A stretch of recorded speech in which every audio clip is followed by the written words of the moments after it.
Your father has been calling every 5 minutes since dawn. The Volkov's lawyer showed up an hour ago demanding their release, and the police want statements from both of us about the video. The police. Elena's blood ran cold. Adrian, if they investigate, they'll find enough evidence to bury the Volkovs and your sister, but nothing that leads back to my legitimate business operations. Adrian's smile was sharp. I'm very good at keeping my legal and illegal enterprises separate. That's why I've never been indicted. And the wedding? The forced marriage? As far as anyone knows, we're madly in love. Star-crossed lovers reunited despite the odds. Adrian's expression hardened. Your father approached me with the marriage proposal. You agreed to save your brother. It's all very romantic when you leave out the parts about coercion and revenge. Elena sank onto the edge of the bed, suddenly exhausted. This is insane. All of it. Welcome to my world. Adrian sat beside her, close enough that she could feel his body heat. But you handled yourself well last night. The way you exposed Olivia, the way you stood up to the Volkovs, that took guts. Or stupidity. Sometimes they're the same thing. He paused. Elena, about what your sister said. About your mother. I don't want to talk about it. The words came out sharper than intended. Whether I'm Richard Voss's biological daughter or not, doesn't change anything. He raised me. He used me. And now he's dealing with the consequences. Adrian's phone buzzed again. He glanced at the screen and swore under his breath. It's Marcus. The situation with the Volkovs is escalating. Their lawyer is threatening to go to the press about their unlawful detention. Then let them go. Elena stood, decision crystallizing. We have the evidence. Let the legal system handle it. The legal system is slow and corrupt, and half the judges in this city are on the Volkov's payroll. Adrian rose as well, frustration bleeding into his voice. If we release them now, they'll disappear, flee the country. We'll never get justice. And if we hold them, we're no better than they are. Elena moved closer, placing her hand on his chest. Adrian, I know you want revenge. I want it too. But we have to be smart about this. If we play this wrong, we become the villains in the story. He stared down at her, jaw tight with tension. Then, slowly, he nodded. Fine. We'll release them to police custody, but I'm posting guards at every exit point in the city. If they try to run, we'll know. Thank you. Don't thank me yet. Adrian's hand came up to cup her cheek. This is far from over. His touch sent electricity through her veins, and for a moment, Elena forgot how to breathe. They were standing too close, the air between them charged with everything unspoken. His eyes dropped to her lips, and she saw him lean in. The door burst open. Boss, we've got a situation. Marcus stood in the doorway, tactfully ignoring their proximity. Olivia Voss just held a press conference. Adrian and Elena exchanged glances before following Marcus to the security center, a room filled with monitors showing feeds from cameras positioned throughout the estate and at key locations across the city.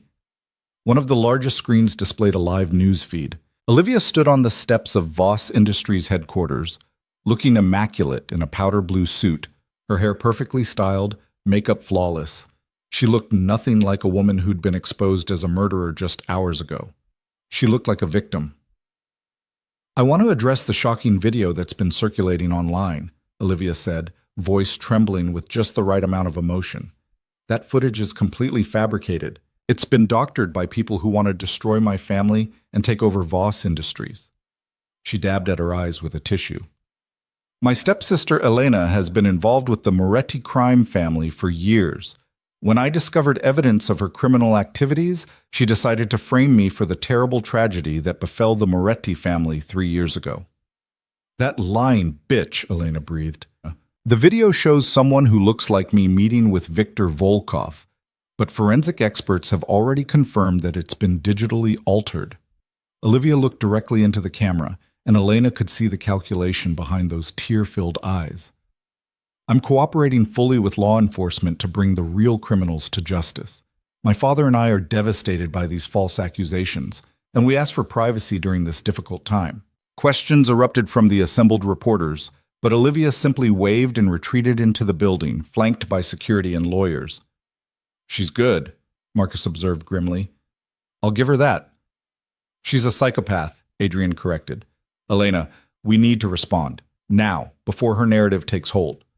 But Elena was already thinking 3 steps ahead. No, we don't respond. Not yet. What? She's expecting us to fight back immediately, to release more evidence, to go tit for tat in the media. Elena paced the room, mind racing. But that just makes us look defensive, like we're scrambling. So what do you suggest? Elena turned to Marcus. You said the police want statements. Set it up. Official statements to the authorities, not to the press. We cooperate fully with the investigation and let the evidence speak for itself. Adrian's eyes narrowed thoughtfully. And while the investigation is ongoing, we focus on cutting off Olivia's support system, her allies, her resources. Exactly. Elena felt the pieces clicking into place. She's relying on the fact that she still has access to Voss Industries' money and connections. But what if she didn't? Your father controls the company. My father is weak. The words tasted bitter, but true.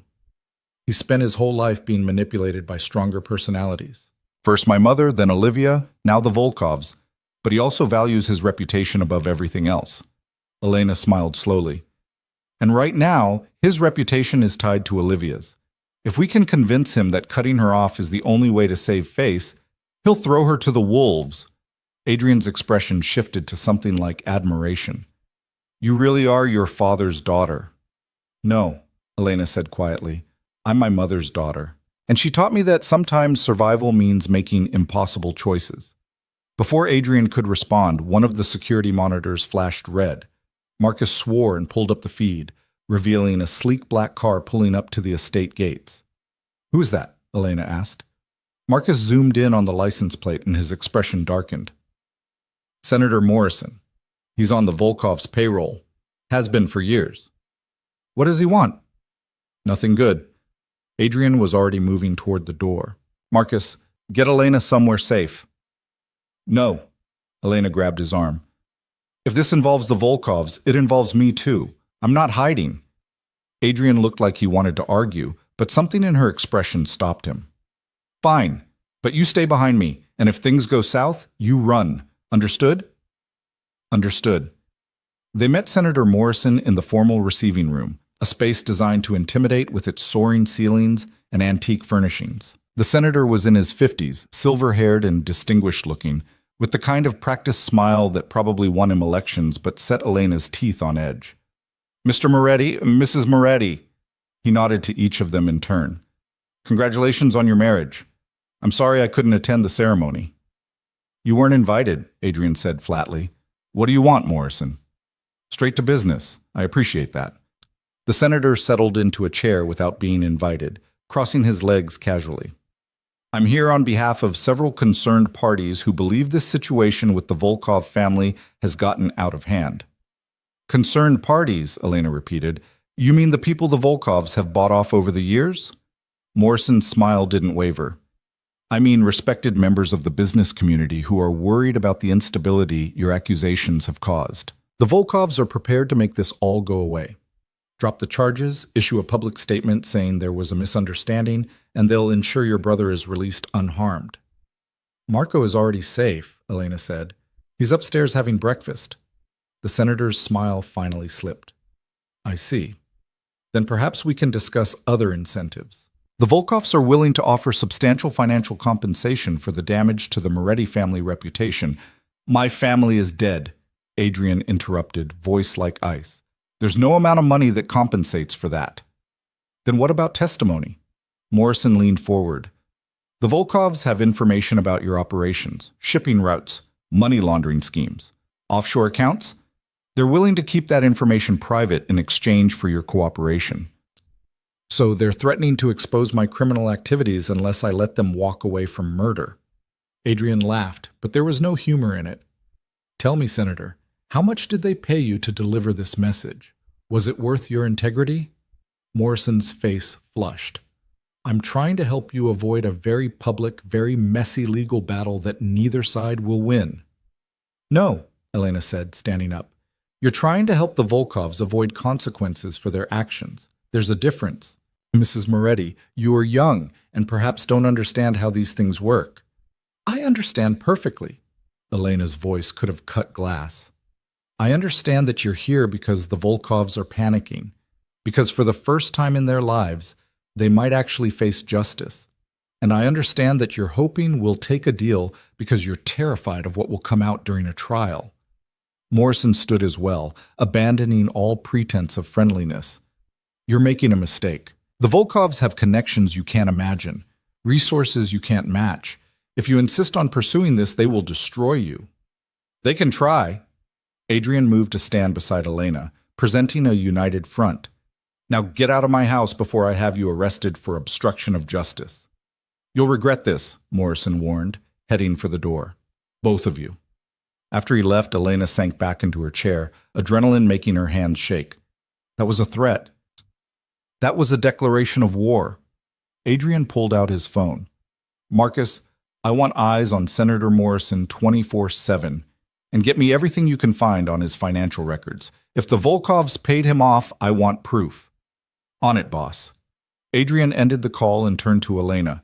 You should know that what you just did, standing up to Morrison, refusing to back down, that made us a target. The Volkovs won't stop at threats. They'll escalate. Good. Elena met his eyes steadily. I want them to escalate. I want them angry and desperate and making mistakes, because that's when we'll destroy them. Something shifted in Adrian's expression, respect mixing with something darker, more primal. You've changed. You have no idea. The rest of the day passed in a blur of lawyers and police statements and security briefings. Elena gave her official statement to a detective who looked skeptical of everything she said until she walked him through the evidence step by step. The detective's skepticism turned to genuine shock when he realized the scope of the conspiracy.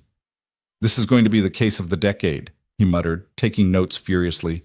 The Volkovs, the Voss family, political corruption. Jesus Christ, this goes deep. That's why we need your help, Elena said. We need someone we can trust in law enforcement.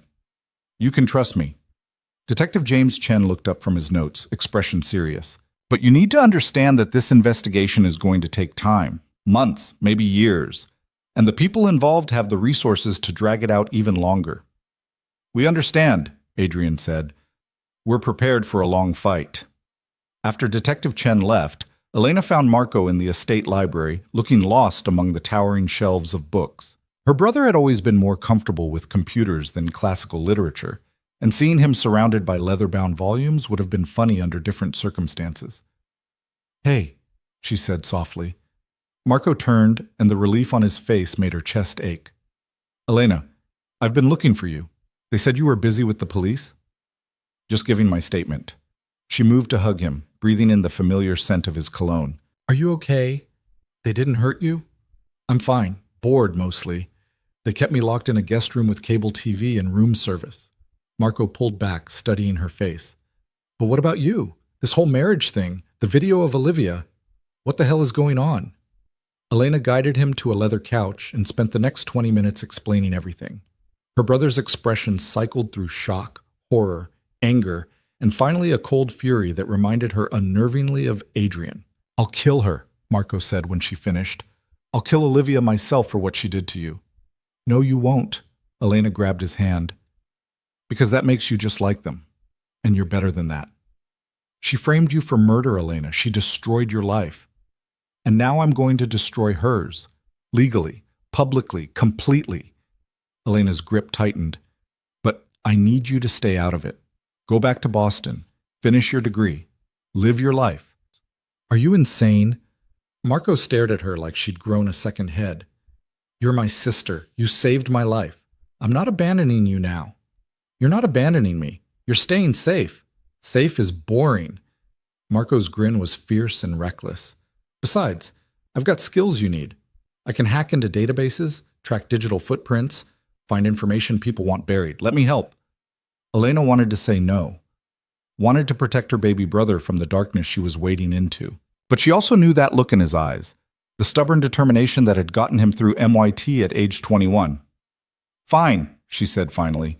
But you follow my rules. No unnecessary risks, no cowboy heroics. Understood? Yes, ma'am. Marco's expression sobered. Elena, are you sure about this? About Adrian? Because from where I'm sitting, this whole situation looks complicated, Elena supplied. toxic as hell. She couldn't argue with that. Adrian and I have history, bad history.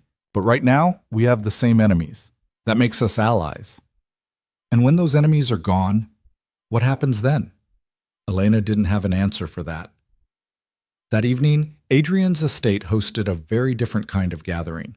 Not a wedding celebration, but a war council.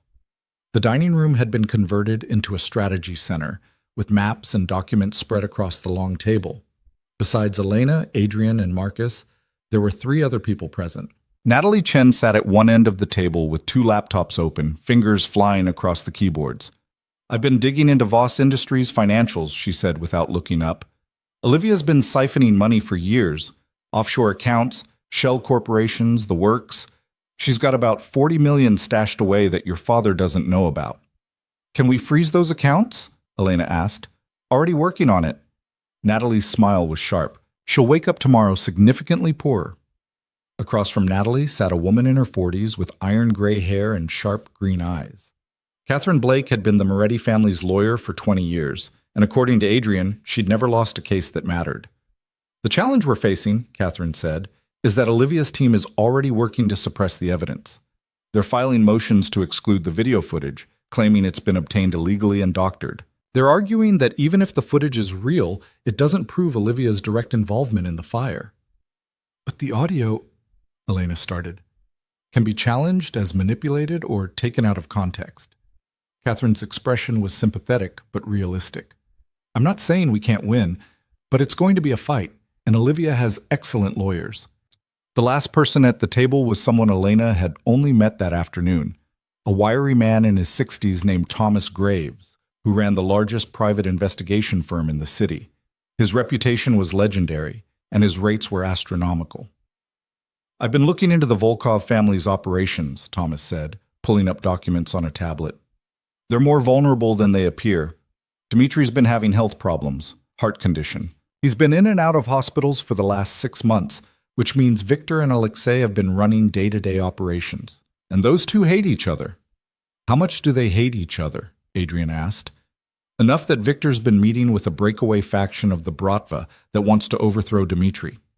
Thomas showed them surveillance photos. "If we play this right, we can turn the Volkov family against itself." Elena studied the photos, mind racing.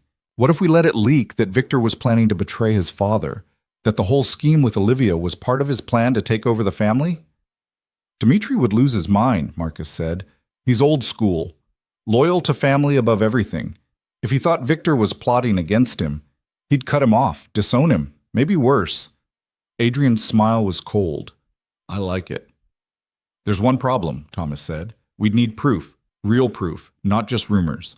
Otherwise, Victor can deny it, and Dmitri won't believe us." "What if we created proof?" Natalie looked up from her laptops. "I could doctor financial records showing Victor moving money into accounts Dmitri doesn't know about.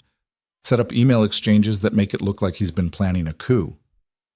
"That's illegal," Catherine pointed out. "And if it's discovered, it could undermine our entire case." "Not if it leads to real evidence," Elena said slowly. "We don't use the fake proof in court. We use it to make Dmitri suspicious, and when he starts digging into Victor's activities, he'll find all the real crimes his son has committed." Catherine considered this. "It's risky. If it backfires—" "Everything we're doing is risky," Adrian interrupted. "The question is whether the reward is worth it." They spent the next 3 hours refining the plan. Natalie would create the false financial trail. Thomas would arrange for the information to reach Dmitri through a source he'd trust. And once the Volkov family started tearing itself apart from the inside, Adrian and Elena would be there to pick up the pieces. It was ruthless, manipulative, exactly the kind of scheme Elena would have been horrified by a week ago.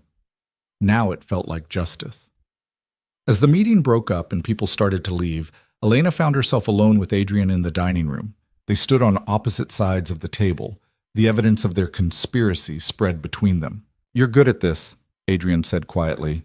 "Strategy, manipulation, revenge. You're a natural." "I had a good teacher." Elena met his eyes. "You. I never taught you anything. You showed me what happens when you trust the wrong people, when you believe in love more than survival." She moved around the table toward him. 3 years ago, I would have done anything for you. I would have sacrificed everything. And you know what that got me? Betrayal. Hatred. A wedding that felt like a funeral. Adrian flinched. Elena, but I'm grateful for it now. She stopped a foot away from him, close enough to see the pain in his eyes. Because it taught me that the only person I can rely on is myself. That love is just another weapon people use to control you. You don't believe that, don't I? Elena tilted her head, studying him like he was a particularly interesting puzzle. Tell me, Adrian, if you found out tomorrow that I was innocent, that I never betrayed you, that everything you believed about me for 3 years was a lie, would you forgive me? Yes, he said immediately. You're lying. I'm not. You are. Elena's smile was sad. Because even if you forgave me intellectually, emotionally, you'd never forget. You'd always wonder if I was playing you, if this was all just another scheme, and eventually that doubt would poison everything between us. She stepped back. So let's not pretend this is anything more than what it is. A temporary alliance between two people who used to care about each other. And what happens when the alliance is over? We go our separate ways. Elena forced herself to say it, even though the words felt like glass in her throat. You get your revenge. I get my freedom. We both get to move on with our lives. Adrian stared at her for a long moment. Then he crossed the distance between them in 2 strides, cupping her face in his hands with a desperation that stole her breath. And what if I don't want to move on? He asked, voice raw. What if I want... The door burst open. Again. Marcus stood there, phone in hand, face grim. Boss, we've got a problem. Olivia just announced a major press event for tomorrow afternoon. She's planning to reveal new evidence that proves the Moretti family has been running a criminal enterprise for decades. Adrian's hands dropped from Elena's face. What evidence? We don't know yet, but she's got the mayor, the police commissioner, and 3 senators attending. This isn't a press conference. It's a public execution. Elena felt ice spread through her veins. Olivia was going scorched earth. If she couldn't escape the accusations against her, she'd take everyone down with her. We need to stop her, she said. How? Marcus asked. She's holding the event at City Hall. Maximum publicity. Maximum protection. We can't exactly storm the building. No, Adrian said slowly, but we can beat her at her own game. He turned to Elena. How do you feel about giving a press conference of your own? Elena's heart hammered. What would I say? The truth. Adrian's smile was sharp and dangerous. All of it. Your father's manipulation, Olivia's crimes, the Volkovs' conspiracy, everything we've been holding back. We bury her in truth before she can bury us in lies. That's insane, Marcus protested. If Elena goes public like that, she becomes a target, not just from the Volkovs and Olivia, but from every 2-bit criminal who wants to make a name for themselves by taking out the woman who exposed the city's corruption.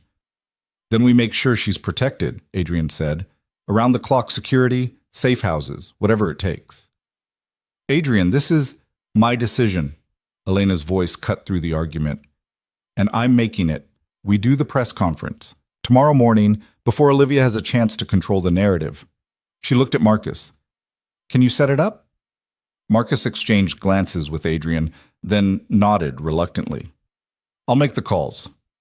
After he left, Adrian turned to Elena. You know this changes everything, right? Once you go public, there's no taking it back. You'll be under a microscope. Every aspect of your life examined. Every word you say dissected. I know. And you're still willing to do it? Elena thought about everything she'd lost.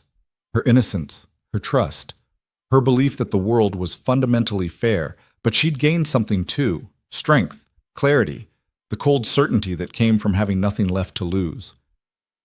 I'm willing, she said. But on one condition. Name it. After this is over, after Olivia's in prison and the Volkovs are destroyed and we've won, you let me go. Elena forced herself to hold his gaze. No more forced marriage. No more using Marco as leverage. You give me my freedom and we go our separate ways. Deal? Something broke in Adrian's expression. Pain, raw and real, flashing across his face before he masked it. And if I don't want to let you go, then you're no better than they are. Elena's voice was quiet but firm. I won't trade one prison for another, Adrian, not even a gilded one. For a long moment, he didn't speak. Then finally, he extended his hand. Deal. They shook on it, and Elena tried to ignore the way his touch still sent electricity through her veins, tried to ignore the voice in her head whispering that she was making a terrible mistake. Because the truth was, she didn't want to leave. Didn't want to walk away from Adrian, from the possibility of what they could be if they could just move past the pain. But she'd learned the hard way that what you wanted and what was good for you were often two very different things. And Elena Voss had spent too long sacrificing herself for love to make that mistake again. The press conference was scheduled for 9 in the morning at the historic Grandview Hotel, and by 8:30 the room was already packed with reporters. Elena watched them file in through a monitor in the green room backstage, her stomach a knot of nerves and determination. Camera crews jockeyed for position. Journalists checked their recording equipment. The energy in the room crackled with anticipation. "You don't have to do this," Adrian said from behind her. He'd been saying variations of the same thing for the last 2 hours, ever since she'd woken up at dawn to prepare. "We can find another way." "There is no other way." Elena turned to face him, smoothing down the navy dress Catherine had helped her choose. Professional, trustworthy, the kind of outfit that said she was telling the truth. "Olivia's press conference is in 4 hours. If we don't get ahead of this, we lose." Natalie looked up from her laptop where she'd been monitoring social media. "The hashtag is already trending. Claude Voss Speaks has over 200,000 mentions. Everyone wants to know what you're going to say." "No pressure," Marco muttered from his position by the door. He'd insisted on being there despite Elena's protests, and now he stood like a guard dog, watching everyone who came near his sister with suspicious eyes. Catherine entered, perfectly composed as always in a charcoal suit. "The police commissioner just arrived. So did 3 prosecutors from the DA's office. Whatever you say in there, you'll be saying it in front of people who can bring charges." "Good." Elena took a deep breath. "That's exactly what I want." "Elena." Adrian caught her hand, pulling her aside while the others pretended not to notice. "Once you walk through that door, everything changes. They'll tear you apart looking for inconsistencies. They'll question every word, every motive. Are you ready for that?" She looked up at him, at the concern etched in his features, and felt something crack in her chest. For just a moment, she let herself imagine a different world, one where they'd never been torn apart, where she could lean into his strength and let him protect her from what was coming. But that wasn't this world. "I'm ready," she said quietly. "I've been ready for 3 years." Adrian's jaw tightened, and for a moment Elena thought he might argue. Instead, he lifted her hand to his lips, pressing a kiss to her knuckles that sent heat racing through her veins. "Then go show them what you're made of, Mrs. Moretti." The name should have felt like chains. Instead, in that moment, it felt like armor. Marcus appeared in the doorway. "We're live in 2 minutes. Elena, you're on." She walked through the door into a wall of sound, camera shutters clicking like mechanical heartbeats, reporters shouting questions over each other, the hot glare of television lights washing everything in stark white illumination. Elena made her way to the podium, and gradually the noise died down to expectant silence. For a moment, she just stood there, looking out at the sea of faces, some curious, some skeptical, some already hostile, having decided she was guilty before she'd spoken a word. Then she began. "My name is Elena Voss Moretti, and 3 years ago, I was framed for a crime I didn't commit." Her voice was steady, clear, carrying to every corner of the room. "The fire that killed Adrian Moretti's parents and sister was set by my stepsister, Olivia Voss, in collaboration with the Volkov crime family. I have evidence, I have testimony, and today I'm going to show you everything." The room erupted again, but Elena raised her hand and somehow, impossibly, they quieted. "I know many of you have seen the video that went viral 2 days ago. The footage showing Olivia meeting with Viktor Volkov, planning the fire, arranging my downfall." Elena gripped the edges of the podium. "But what you don't know is why. Why would my own stepsister destroy innocent lives? Why would she frame me for murder?" She nodded to Natalie, who triggered the presentation on the screen behind her. Financial records appeared, stark black numbers on white background. "Money," Elena said simply. "Olivia has been embezzling from Voss Industries for years, over $40 million hidden in offshore accounts and shell corporations. She's been selling company secrets to the Volkovs in exchange for cash and promises of power. And when she realized that my father might discover what she'd done, she decided to create a distraction big enough to bury her crimes.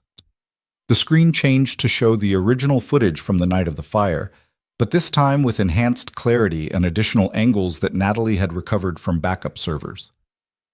This is Olivia Voss on the night of March 15th, 3 years ago. Elena's voice didn't waver even as she watched her stepsister commit murder in high definition. She's carrying accelerant. She's meeting with Viktor Volkov. And at 11:47 p.m., she set fire to the Moretti family home while they slept.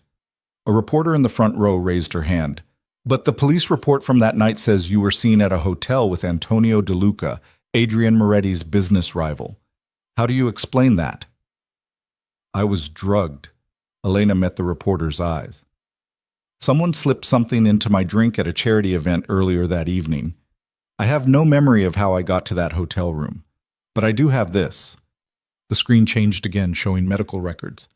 I went to the hospital the next morning when I woke up confused and sick. My blood work showed traces of Rohypnol and ketamine, enough to knock out someone my size for hours. She paused. Those hospital records were sealed by court order 3 years ago. My father's lawyers made sure they never saw the light of day. Because if anyone knew I'd been drugged, it would raise questions about the photographs, about the timeline, about whether I could have possibly set that fire. Why are you coming forward now? Another reporter called out. Because 2 days ago, I was forced to marry Adrian Moretti to save my brother's life. The words fell like bombs into the silence. My father made a deal with the Moretti family. He'd give them me in exchange for business advantages and political protection. I had no choice. It was marriage or my brother's death. The room exploded with noise. Reporters shouted questions, cameras flashed, but Elena kept talking, her voice cutting through the chaos. But what my father didn't know was that his precious daughter Olivia had been planning his downfall too. She's been negotiating with the Volkovs to merge Voss Industries with their criminal empire. Once that merger goes through, my father loses control of the company he built. He becomes a figurehead while Olivia and the Volkovs gut everything he created. She pulled out a thick folder and held it up. I have contracts, emails, financial projections, all of it proving that Olivia Voss and the Volkov family have been conspiring to commit fraud, money laundering, racketeering, and murder. And I'm turning all of it over to the authorities today. Elena set the folder on the podium. I know some of you are wondering why you should believe me. Why you should trust a woman who married into a crime family, who comes from a corrupt empire herself. And you're right to be skeptical, but I'm not asking you to take my word for it. I'm asking you to look at the evidence, to follow the money, to hold everyone involved accountable.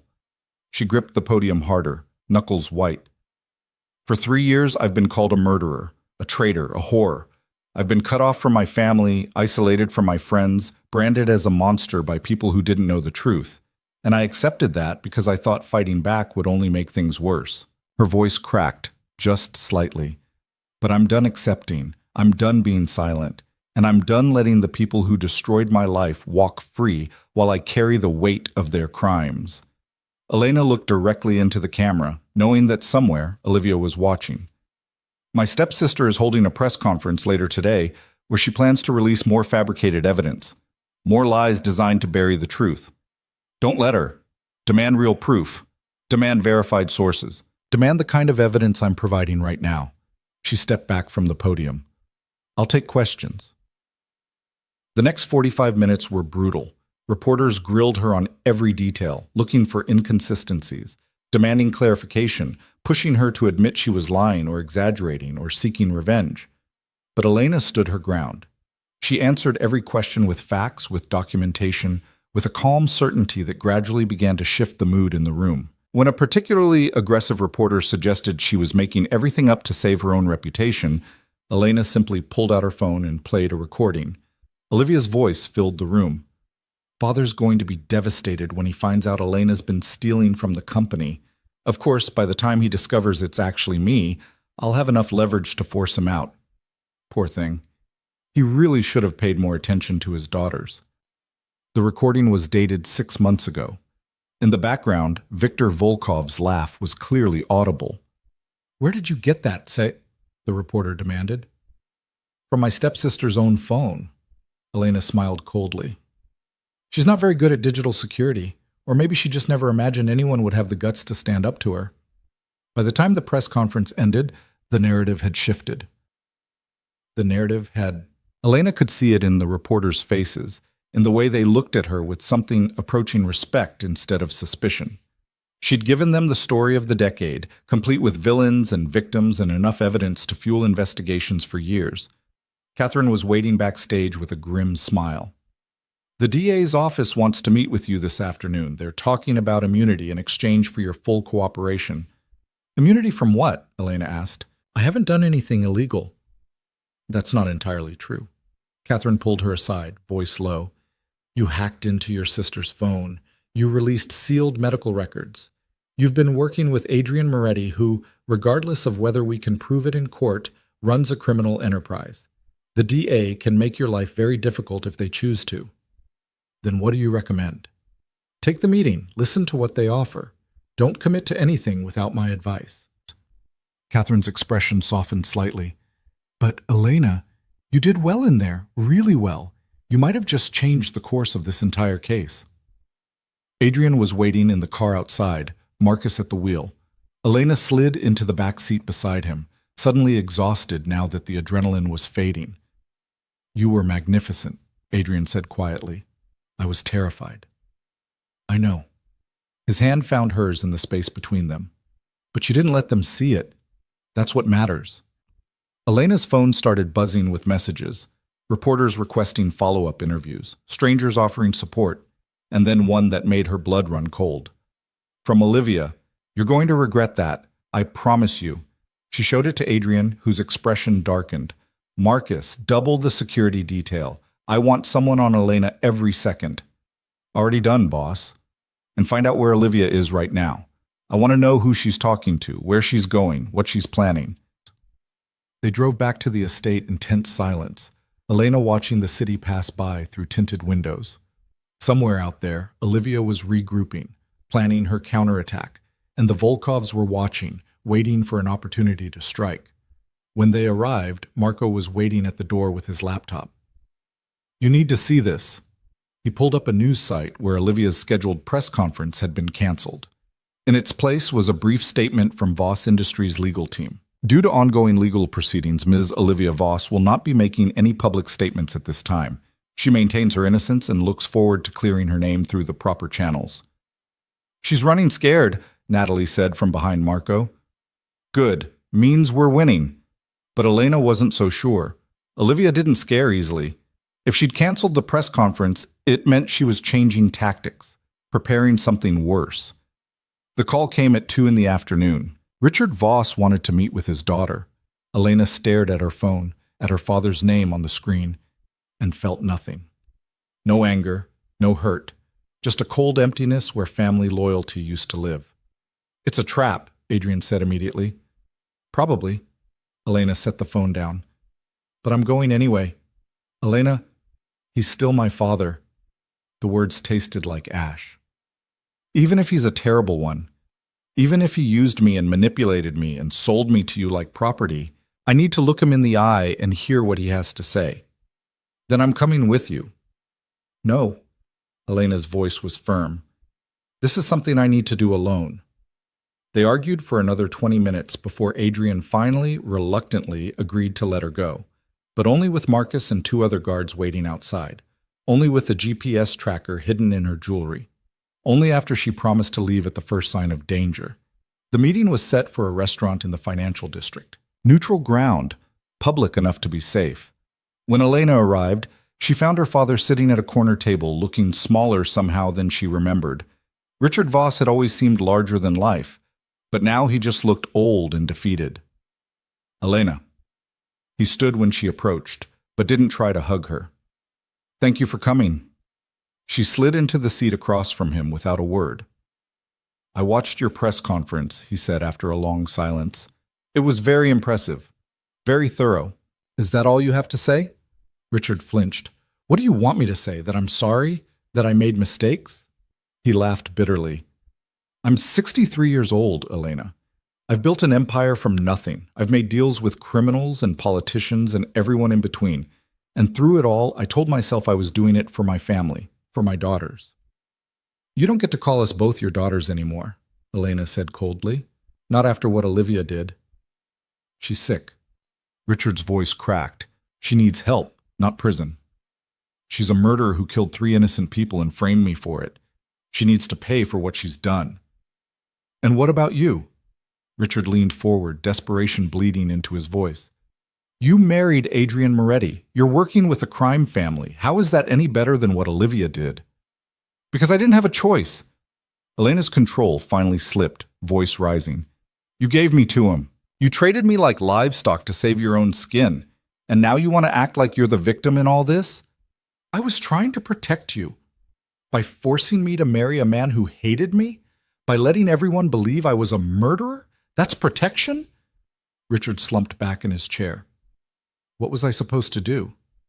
The Volkovs had evidence against me. Real evidence of money laundering, tax fraud, illegal dealings going back decades. They said they'd bury me unless I gave them leverage over the Moretti family, and the only leverage I had was you.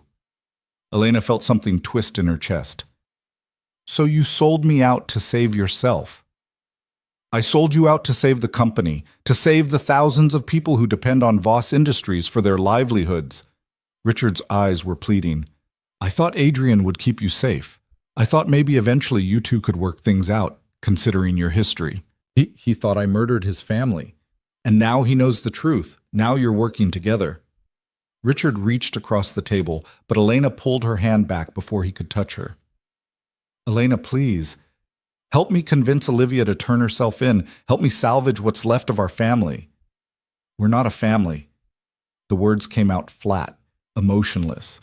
We're strangers bound by blood and betrayal. Nothing more. Don't say that. Why not? It's true. Elena stood, gathering her purse. Olivia made her choices. You made yours. And now you both have to live with the consequences. And what about your choices? Richard's voice turned sharp. You chose to stay with Adrian Moretti. You chose to marry him, to work with him, to become part of his world. What does that make you? Elena paused at the door, looking back at the man who'd raised her. Someone who's done sacrificing herself for people who don't deserve it. She walked out without looking back. Marcus was waiting by the car, expression grim. Everything okay? Fine. Elena slid into the back seat, her hands shaking now that she was alone. Take me back to the estate. They were 3 blocks away when the first gunshot shattered the rear window. Marcus swore and floored the accelerator while the other security car moved to block the vehicle behind them. Elena dropped to the floor as another shot rang out, this one punching through the reinforced door panel inches from where her head had been. Stay down, Marcus shouted, swerving through traffic while calling for backup on his headset. We've got a black SUV, 3 shooters, coming up on our 6. The impact came from the side, a larger vehicle slamming into them with enough force to send their car spinning. Elena's head cracked against something hard and the world went fuzzy around the edges. She tasted blood.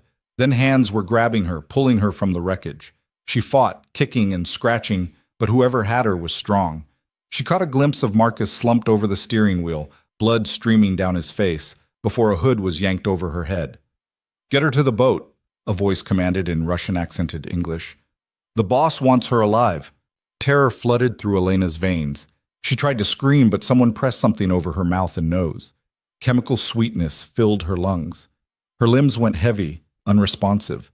The last thing she heard before darkness claimed her was the sound of sirens in the distance, arriving too late. When Elena woke, she was in hell. Not literally, though the pounding in her head and the burning in her lungs made it feel close enough. She was tied to a chair in what looked like an abandoned warehouse, rust-stained walls and broken windows letting in weak afternoon light. Her mouth was dry as sand, and her vision kept swimming in and out of focus. Ah, she's awake. Viktor Volkov stepped into her line of sight, looking pleased with himself. His face was bruised from where Adrian had hit him at the wedding, purple and yellow mottling his jaw. Good, I was getting bored. Elena tried to speak, but her tongue felt thick and clumsy. Whatever they drugged her with was still in her system. Don't bother trying to talk. The sedatives take a while to wear off. Victor circled her like a predator. You've caused me a great deal of trouble, Mrs. Moretti. That press conference of yours has made my family's life very difficult. He grabbed her chin, forcing her to look at him. But you're going to fix that. You're going to go on camera and admit that you lied, that the evidence was fabricated, that you were working with Adrian Moretti all along to frame my family for crimes we didn't commit. Elena jerked her head away from his grip, managing to rasp out 2 words. Go hell.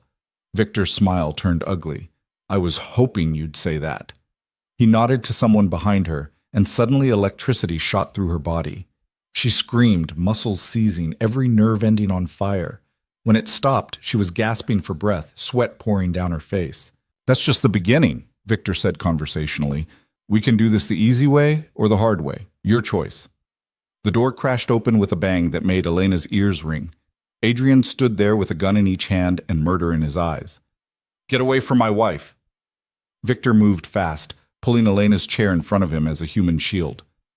I don't think so, Moretti. You shoot, you hit her. Then I'll make sure my aim is perfect. Adrian's voice was deadly calm, but Elena could see the fury radiating off him in waves. Let her go, and I might let you live. You're in no position to negotiate. Victor pressed a knife to Elena's throat. She felt the blade bite into her skin, felt warm blood trickle down her neck. Drop the guns or I open her throat.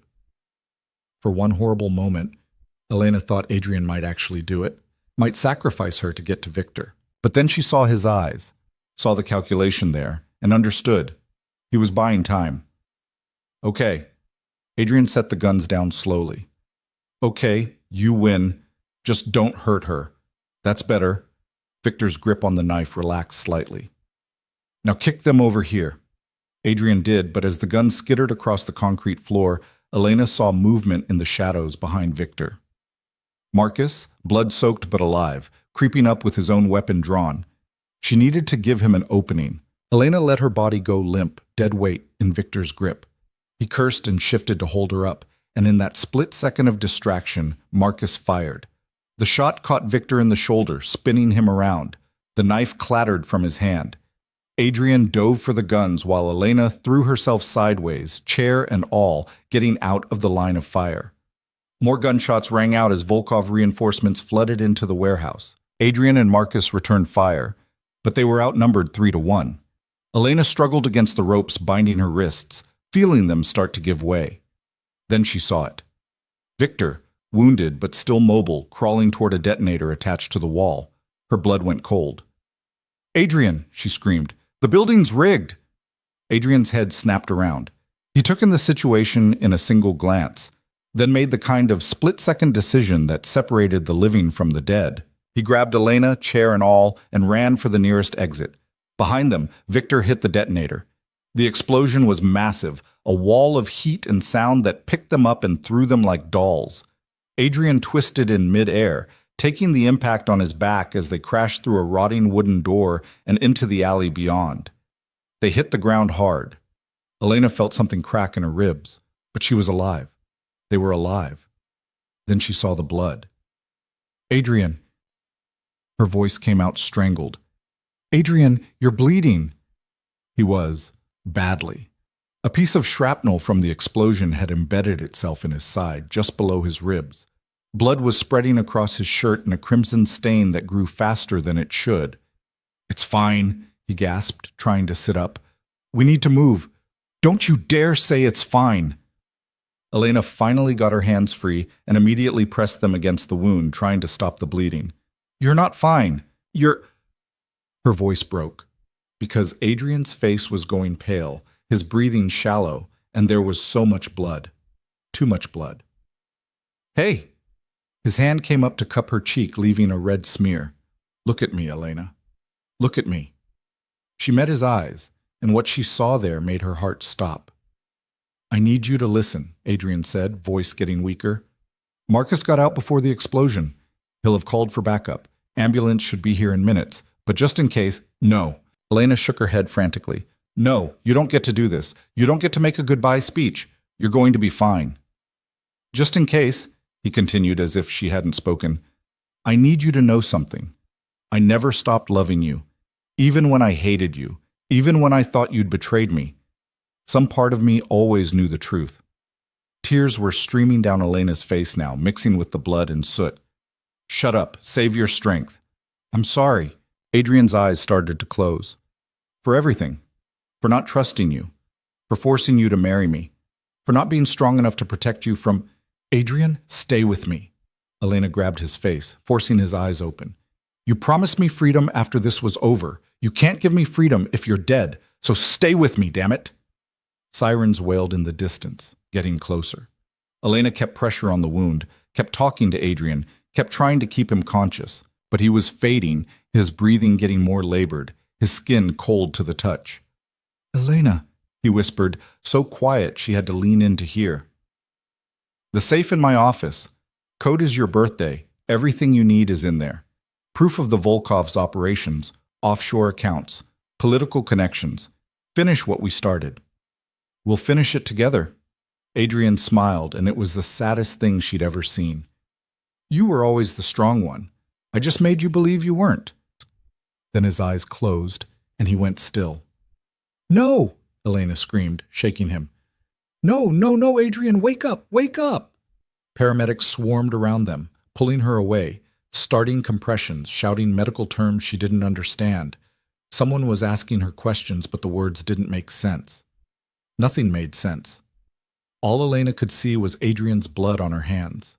All she could hear was the flat line on the heart monitor. All she could feel was the world collapsing around her, taking everything she'd fought for down into the darkness. The hospital waiting room smelled like antiseptic and desperation. Elena sat with Adrian's blood still on her hands, dried now to a rust-brown crust that cracked when she flexed her fingers. A nurse had offered to help her clean up, but Elena had refused. She needed to remember, needed to feel the weight of what had happened. Around her, the Moretti organization had gathered like wolves waiting for their alpha to either rise or fall. Men in expensive suits with hard eyes lined the walls, speaking in low voices, making calls, coordinating responses to the attack. Catherine was there with a team of lawyers, already preparing for the legal battles ahead. Marcus sat across from Elena with his head bandaged, jaw set in grim determination despite the concussion that had nearly killed him. And in the center of it all sat Elena, numb and hollow, staring at the double doors that separated her from the operating room where surgeons were fighting to save Adrian's life. "Mrs. Moretti." A doctor emerged, still in surgical scrubs, and the entire room went silent. "He's stable. The surgery was successful. We removed the shrapnel and repaired the damage to his liver and surrounding tissue, but he lost a significant amount of blood. The next 24 hours will be critical." Relief flooded through Elena so suddenly her knees buckled. Marcus caught her before she fell, his grip steady despite his own injuries. "Can I see him?" she asked, voice hoarse from screaming, from crying, from holding back the breakdown that threatened to consume her. "He's in recovery, still unconscious from the anesthesia. But yes, you can sit with him." The doctor's expression softened slightly. "He's a fighter, your husband. Most people wouldn't have survived those injuries." Elena followed a nurse through sterile corridors to a private room where Adrian lay surrounded by machines that beeped and hummed, monitoring every heartbeat, every breath. He looked smaller somehow in the hospital bed, vulnerable in a way she'd never seen him. An IV ran into his arm, bandages wrapped his torso. His face was pale against the white pillow. But he was alive. Elena sank into the chair beside his bed and finally let herself cry. Great, racking sobs that shook her whole body, releasing the terror and grief and rage she'd been holding back since the explosion. She cried for the 3 years they'd lost, for the pain they'd inflicted on each other, for the life they might have had if the world had been kinder. She cried until there were no tears left, until she was empty and exhausted and hollowed out. Then she reached out and took Adrian's hand, careful of the IV line, and made a silent promise. She would finish what they'd started. She would destroy everyone who'd hurt them, who'd torn them apart, who dared to touch what was hers. And she would do it without mercy. The door opened behind her. Elena turned to find Dmitry Volkov standing there with 2 bodyguards, looking every inch the crime lord despite his expensive suit and distinguished appearance. "How did you get in here?" Elena demanded, standing up so fast the chair scraped against the floor. "I own half the hospital board." Dmitry's smile was cold. "Did you really think your husband's security could keep me out?" Elena's hand went to the call button, but Dmitri raised a hand. Please, I'm not here to cause trouble. I'm here to make you an offer. I'm not interested in anything you have to say. Not even if it concerns your stepsister. Dmitri pulled an envelope from his jacket. Olivia Voss contacted me this morning. She's willing to testify against Victor in exchange for immunity and relocation. She's prepared to give prosecutors everything they need to dismantle what's left of my organization. Elena's blood ran cold. You're lying. I wish I were. Dmitri's expression was almost regretful. My son has always been ambitious, but I didn't realize how far he'd fallen until your press conference exposed his schemes. The fire, the conspiracy, using that foolish girl to frame you. He shook his head. Victor dishonored our family, and now your sister wants to finish what he started by destroying us completely. So why are you telling me this? Because I want to propose a truce. Dmitri set the envelope on the bedside table. That contains everything I know about Olivia's plans. Her location, her contacts, her escape route. In exchange, I want your testimony that Victor acted alone, that I knew nothing about the fire or the conspiracy against the Moretti family. Elena laughed, sharp and bitter. You want me to lie to protect you. I want you to help me save what's left of my family's honor. Dmitri's voice hardened. Victor is already in custody. He'll spend the rest of his life in prison. But if Olivia testifies, if she drags my entire organization through the mud, innocent people will suffer, people who had nothing to do with my son's crimes. Innocent, Elena repeated. Is anyone in your organization actually innocent? Are you? Dmitri countered. You married into a crime family. You're using their resources, their connections, their methods. At what point do you stop being a victim and start being complicit? The words hit harder than they should have. Because he was right. Elena had been so focused on revenge, on justice, that she hadn't stopped to consider what she was becoming. The press conference, the manipulation, the willingness to destroy anyone who stood in her way. When had she crossed the line from survivor to predator? Think about it, Dmitri said, moving toward the door. You have 48 hours before Olivia meets with prosecutors. After that, the offer expires. He left, and Elena stared at the envelope like it was a snake that might bite. She knew she should burn it without looking, should refuse to even consider Dmitri's deal. But another part of her, the part that had learned to be ruthless, to be strategic, wanted to know what was inside. She was reaching for it when Adrian's hand tightened around hers. Don't. His voice was barely a whisper, raw from the breathing tube they'd removed after surgery. But his eyes were open, clear despite the pain medication, and fixed on her face. Adrian? Elena's throat closed up. You're awake. Don't make deals with him. Adrian's grip strengthened slightly. Whatever he's offering, it's poison. I know. Elena sat back down, bringing his hand to her cheek. I know, I don't know what to do anymore. Olivia's trying to cut a deal. The Volkovs want a truce. Your organization is looking to me for leadership while you're recovering, and Her voice broke. I'm so tired, Adrian. I'm tired of fighting, tired of being strong, tired of carrying all of this. Then put it down. Adrian's thumb brushed away a tear she hadn't realized had fallen. Let me carry it for a while. You almost died. But I didn't. He tried to sit up and immediately gasped in pain. Elena gently pushed him back down, adjusting his pillows. Don't move, you idiot. You just had emergency surgery. Don't tell me what to do, wife. But Adrian was smiling, that crooked half-smile that had always undone her defenses. I'm the boss, remember? Not while you're in a hospital bed, you're not. Elena smoothed the blanket over him with trembling hands. When Victor hit that detonator, when I saw you bleeding, she couldn't finish the sentence. I know. Adrian pulled her hand to his chest, over his heart, where she could feel it beating strong and steady. I felt the same way when I saw them taking you, when Marcus called and said you'd been kidnapped. His jaw tightened. I've never been that scared in my life. You came for me anyway. Of course I did. You're mine. He said it simply, like it was the most obvious thing in the world. I don't care if you want a divorce after this is over. I don't care if you hate me. You're still mine, and I protect what's mine. Elena should have been angry at the possessiveness in his voice, should have bristled at being called his like property. Instead, she felt something warm unfurl in her chest. I don't hate you. she said quietly. You should. I know. Elena looked down at their joined hands. But I can't seem to manage it. Believe me, I've tried. Adrian was quiet for a long moment. When he spoke again, his voice was rough with more than just pain. Elena, about what I said before I passed out. Don't. She cut him off. Don't apologize for it. Don't take it back. Just let it be what it was. A moment of honesty in the middle of chaos. And what if I meant it? Then we'll deal with that when you're not recovering from major surgery. Elena stood, needing distance before she said something she'd regret. Right now, you need to rest. And I need to figure out what we're doing about Olivia. She picked up the envelope Dmitri had left and tucked it into her purse. Adrian's eyes tracked the movement, but he didn't comment.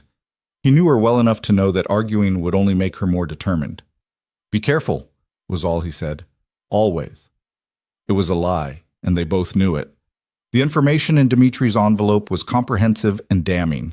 Olivia had been coordinating with federal prosecutors for weeks, building a case against the Volkov organization in exchange for witness protection and immunity from prosecution. She'd given them bank records, shipping manifests, recorded conversations, everything they needed to take down one of the city's most powerful crime families. But she'd also been careful. The prosecutors didn't know about her role in the fire, didn't know about the embezzlement from Voss Industries, didn't know she was a murderer hiding behind immunity agreements.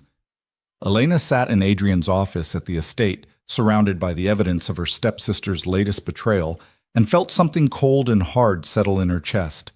This was it, the final battle, and only one of them would walk away. You're going to kill her, aren't you? Elena looked up to find Marco standing in the doorway, expression unreadable. No, she said. I'm going to do something worse. She pulled out her phone and made a call to Catherine.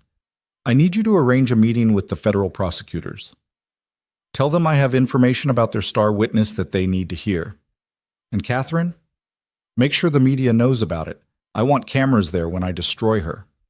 Marco sat down across from his sister, studying her face. You've changed. People keep telling me that. I'm not sure it's a good thing. Marco's voice was gentle but concerned. 3 weeks ago, you would never have considered publicly destroying someone, even if they deserved it. Now you're planning it like it's a chess move. Maybe I'm finally playing the game the way it's meant to be played. Elena closed the folder with Olivia's information. She killed 3 people, Marco. She framed me for it. She tried to have me kidnapped and murdered. At what point do I get to stop being the bigger person and start fighting back? I'm not saying don't fight back. I'm saying be careful you don't become the thing you're fighting against. His words echoed what Dmitri had said, what Elena herself had been thinking in the quiet moments when she let herself feel instead of just act. I don't know how to do this any other way, she admitted. I don't know how to get justice without destroying everything in my path.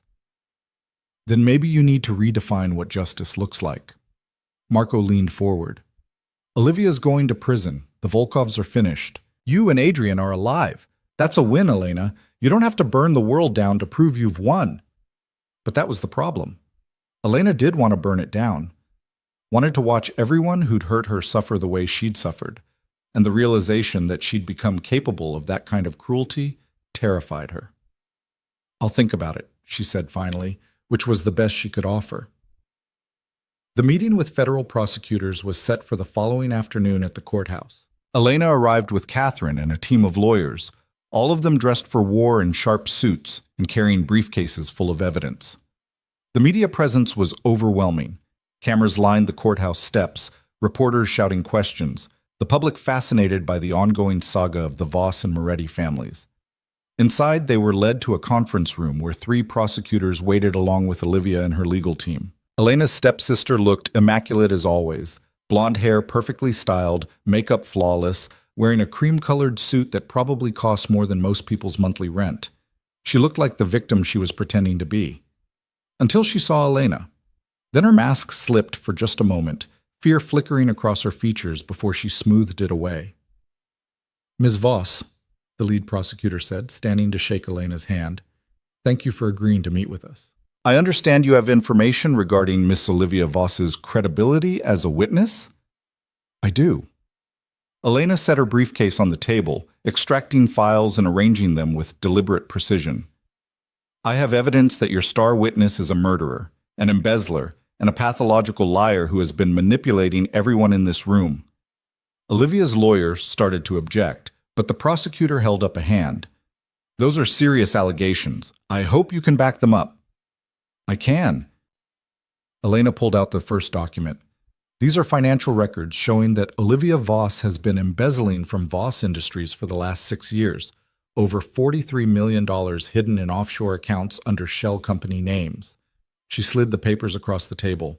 The prosecutor studied them, expressions growing more serious by the moment. These could be fabricated, Olivia said, voice tight. My stepsister has every reason to discredit me. They're not fabricated. They came from your own accountant. Elena pulled out another file. Dennis Morrison. He kept copies of everything because he was afraid you'd frame him if the embezzlement was discovered. He's willing to testify in exchange for immunity. Olivia's face went white. And here, Elena continued, pulling out more documents, are the sealed medical records from the night of the Moretti fire, showing that I was drugged with rohypnol and ketamine, making it physically impossible for me to have set that fire or to have been conscious for the photographs taken at the hotel. We've seen the video footage, the prosecutor started. The video footage shows Olivia setting the fire, but what you haven't seen is this. Elena pulled out a thumb drive and handed it to Catherine, who plugged it into her laptop and projected the contents onto the screen at the end of the room. New footage appeared, enhanced, cleaned up, with audio restored. It showed Olivia meeting with Viktor Volkov 3 days before the fire, discussing exactly how to frame Elena, how to drug her, where to take the photographs, who to bribe to make sure the evidence pointed in the right direction. That video was doctored, Olivia said desperately. It's been manipulated. Then explain this. Elena pulled out her phone and played the recording she'd shared at her press conference. Olivia's own voice, clear and unmistakable, discussing her plans to frame her father and take over the company. The room went silent. Ms. Voss, the lead prosecutor said slowly, I think we need to reevaluate your immunity agreement. No. Olivia stood up, knocking her chair backward. No, you can't do this. I gave you everything on the Volkovs. I'm cooperating. You're a murderer trying to hide behind witness protection. Elena's voice was cold, final. And I'm making sure everyone knows it. She pulled out one more file, this one thicker than the others. This contains sworn statements from 17 witnesses who can place Olivia at various locations coordinating with the Volkovs over the last 4 years. Bank employees who processed her illegal transactions. Security guards who saw her meeting with Victor.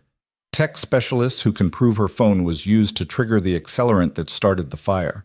Elena slid the file across the table to the prosecutor. She didn't just help the Volkovs commit crimes. She masterminded them. And she did it while making everyone believe I was the monster. The lead prosecutor looked at Olivia with something close to disgust. Ms. Voss, I'm hereby revoking your immunity agreement. You'll be taken into custody immediately on charges of murder, conspiracy, fraud, and perjury. No! Olivia lunged across the table at Elena, nails raking toward her face. You bitch! You've ruined everything! Security guards pulled her back, restraining her as she screamed and fought. Her perfect composure shattered completely, revealing the rage and hatred that had always lurked beneath. You were supposed to disappear, Olivia shrieked at Elena. You were supposed to go to prison or die or just fade away. But you kept fighting. You kept ruining my plans. Because I learned from the best, Elena said quietly. You taught me that survival means being ruthless, that power matters more than love, that the only person you can trust is yourself. She stood, gathering her things. So thank you, sister, for making me strong enough to destroy you. Olivia was still screaming as they dragged her away, her voice echoing down the courthouse hallways. Elena watched her go and felt nothing. No satisfaction, no relief. Just emptiness where her family used to be. You did it. Catherine touched her arm gently. It's over. But it wasn't over. Not yet. Because when Elena emerged from the courthouse, she found her father waiting on the steps. Richard Voss looked like he'd aged a decade in the last few weeks. His shoulders were bowed, his eyes red-rimmed, his expensive suit hanging off a frame that seemed to have shrunk. Elena. His voice cracked on her name. Can we talk? Please? She wanted to say no, wanted to walk past him like he didn't exist. But Marco's words echoed in her head, and she found herself nodding. They walked to a small park a block away, sitting on a bench under trees that were just beginning to bud with spring growth. For a long moment, neither of them spoke. I watched the meeting through the prosecutor's live feed, Richard said finally. Watched you destroy your sister with the same precision I taught you to use in business negotiations. He laughed bitterly. I suppose I should be proud. You learned well. I learned survival. Nothing more. I'm sorry. The words seemed torn from him. I know that doesn't mean much now. I know I've lost any right to your forgiveness. But I need you to know that I am sorry, for all of it. Elena stared straight ahead, not trusting herself to look at him. Do you know what the worst part was? Not the forced marriage, not being framed for murder, not even losing 3 years of my life to hatred and exile. Her voice was steady, controlled. The worst part was realizing that you never actually loved me, that I was just a tool to you, a pawn to be moved around the board. That's not true, isn't it? Elena finally turned to face him. When Olivia told you I wasn't your biological daughter, did you even verify it?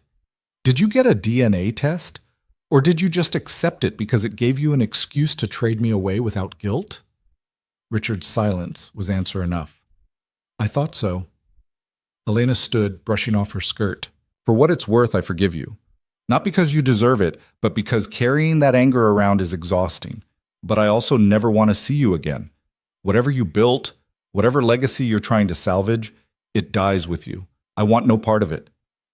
Elena, wait! Richard grabbed her hand and Elena saw tears streaming down his face. Please. You're all I have left. Olivia's going to prison. The company is under investigation. My reputation is destroyed. You're my only daughter now. The only family I have. I stopped being your daughter the moment you sold me to save yourself. Elena pulled her hand free gently, but firmly. Goodbye, Father. I hope you find whatever peace you're looking for, but you won't find it with me. She walked away and didn't look back. By the time Elena returned to the estate, she was emotionally drained. The confrontation with Olivia, the conversation with her father, it had taken everything she had left. She wanted nothing more than to collapse into bed and sleep for a week. Instead, she found Adrian sitting up in bed in his private suite, looking significantly better than he had that morning, but still pale and bandaged. Marcus stood beside him, updating him on the day's events. You should be resting, Elena said from the doorway. Adrian's eyes lit up when he saw her. I've been resting all day. I'm going insane with boredom. He waved Marcus away. We'll finish this later. Marcus nodded and left, closing the door behind him. Elena crossed the room slowly, suddenly unsure of herself. Everything had changed in the last 24 hours. Adrian had nearly died. She'd destroyed her sister. Her father was out of her life forever. Where did that leave them? I heard about the meeting, Adrian said as she sat on the edge of his bed. Olivia's in custody. The prosecutors dropped her immunity deal. You did it, Elena. You won. It doesn't feel like winning. Elena's voice was small, tired. It feels like I burned down everything I used to be to become someone I don't recognize. Do you regret it? She thought about that. About the girl she'd been 3 years ago, soft and trusting and willing to sacrifice anything for love. About the woman she'd become, hard and strategic and capable of destroying anyone who threatened her. No, she said finally. I don't regret it, but I'm not sure I like who I am now either. Adrian reached out, tucking a strand of hair behind her ear with gentle fingers. You're a survivor. You're strong and fierce, and you refuse to let anyone break you. That's who you are now. Is that enough? It's everything. Adrian pulled her closer, ignoring the pain the movement caused.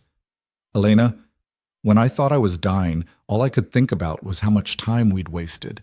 How many years we spent hating each other instead of... Don't. Elena pressed her fingers to his lips. Don't say things you'll regret when you're thinking clearly. I'm thinking perfectly clearly. Adrian caught her hand, holding it against his chest. I love you. I've always loved you. And I'm done pretending otherwise. The words should have filled her with joy, should have made her heart soar. Instead, they filled her with fear. You don't mean that. You're grateful I saved your life. You're emotional because you almost died. But when things settle down, when we're not in crisis mode anymore, I'll realize what? That I can't live without you? Adrian's grip tightened.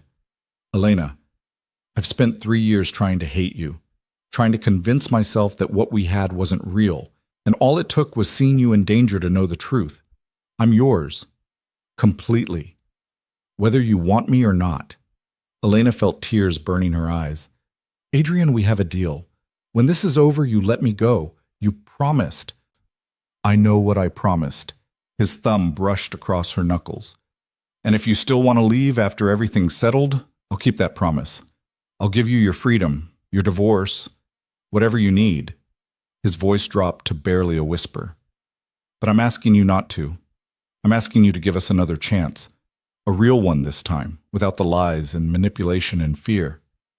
I don't know if I can. Elena's voice broke. I don't know if I can trust that this is real, that you won't wake up one day and resent me for everything that happened. Then let me prove it to you. Adrian brought her hand to his lips, kissing each knuckle with a tenderness that made her chest ache. Give me time to show you that this isn't just crisis bonding or gratitude, that I mean every word. Elena wanted to say yes, wanted to let herself believe in happy endings and second chances. But she'd learned the hard way that fairy tales were just pretty lies people told themselves. Ask me again when you're healed, she said finally, when all of this is truly over and we're not running from one disaster to the next. Ask me then, and I'll give you my answer. It wasn't a yes, but it wasn't a no either. And for now, that would have to be enough. The next 3 weeks passed in a strange limbo between war and peace. Olivia was denied bail and remained in custody awaiting trial, her empire of lies crumbling around her as witness after witness came forward. Viktor Volkov accepted a plea deal that would keep him in prison for the rest of his life, rather than face a trial that would expose even more of his family's operations. Dmitry, true to his survival instincts, cooperated with authorities just enough to avoid prosecution himself, though his organization was gutted and his reputation destroyed. Richard Voss resigned from his own company, handing control to a board of directors who immediately began restructuring to distance themselves from the scandal. He sold his mansion and moved to a penthouse apartment across the city, becoming a ghost of the powerful man he'd once been. And through it all, Elena watched from the Moretti estate like a general surveying a battlefield after the smoke had cleared. She'd won, completely and utterly. Her enemies were destroyed, her name was cleared, and the truth was finally public knowledge. The media had moved on from calling her a murderer to painting her as a survivor, a woman who'd overcome impossible odds to reclaim her life. So why did victory taste like ash? You're brooding again, Natalie said from the doorway of the library where Elena had taken to spending her afternoons. That's the 3rd time this week I've found you staring out the window looking like someone died. Just thinking. Elena turned away from the view of the estate gardens, where spring was in full bloom. Have you finalized the paperwork for the foundation? Signed, sealed, and ready to file. Natalie crossed the room with a folder. The Moretti Family Justice Foundation will officially launch next month. Initial funding of $10 million, with a mission to help victims of violent crime navigate the legal system and rebuild their lives. She paused. It's a good thing you're doing, Elena. His mother would have loved it. Elena traced her fingers over the folder, thinking of the woman who'd treated her like a daughter for the brief time they'd known each other. It feels inadequate, like I'm trying to make up for their deaths with money. You're not trying to make up for anything. You're making sure their legacy is about more than tragedy. Natalie sat beside her. But that's not why you're brooding, is it? This is about Adrian. Of course it was about Adrian. He'd recovered faster than the doctors expected, his natural stubbornness refusing to let something as inconvenient as major surgery slow him down for long. Within 2 weeks, he was back to managing his organization, though he'd made significant changes. Several of his less legitimate operations had been quietly shut down or transferred to associates. He'd increased investment in legal businesses, distancing himself from the criminal empire his father had built. He was trying to become someone worthy of her. And it terrified Elena how much that meant. He asked me to dinner tonight, Elena said quietly. A real date. Not a strategy meeting or a legal consultation, just the two of us. And you're going to say no because you're an idiot who doesn't know how to accept happiness when it's offered. I'm going to say no because we're not ready. Elena closed the folder with more force than necessary. We barely know each other anymore, Nat. The people we were 3 years ago don't exist. And the people we've become, we've both done terrible things. Hurt each other in ways that can't just be forgotten. Nobody's asking you to forget, but maybe you could try forgiving. Natalie's voice was gentle. Elena, I've known you for 10 years. I've seen you in love and heartbroken and everything in between. And I've never seen you look at anyone the way you look at Adrian. Even when you hated him, even when you were destroying each other, there was something there. That's exactly the problem. Elena stood, pacing to the window. What if that something isn't love? What if it's just trauma bonding? Two people who've been through hell together mistaking intensity for connection. Then you'll figure that out. But you won't know unless you try. Natalie joined her at the window. What are you really afraid of? Elena was quiet for a long moment, watching clouds drift across the sky. I'm afraid that if I let myself love him again, if I give him that power over me, I'll lose myself completely. I've worked so hard to become strong, to be someone who doesn't need anyone. And Adrian, he makes me want to be soft again, vulnerable. And I don't know if I can survive being that person anymore. Being soft doesn't make you weak, Elena. It makes you human. Natalie squeezed her shoulder. And for what it's worth, I think you've earned the right to be soft, to let someone else carry the weight for a while. After Natalie left, Elena sat alone with her thoughts and the setting sun. She knew what she should do. Should accept Adrian's invitation. Should give them a chance to rebuild what they'd lost. But knowing what she should do and having the courage to do it were two very different things. She was still wrestling with her decision when Marco burst into the library, laptop in hand and expression grim. "We have a problem," he said without preamble. "A big one." Elena's heart sank. Of course there was a problem. There was always a problem. What now? Someone's been digging into Adrian's financial records, deep digging, the kind that only federal investigators do. Marco pulled up files on his screen. They're building a RICO case, racketeering, money laundering, the works.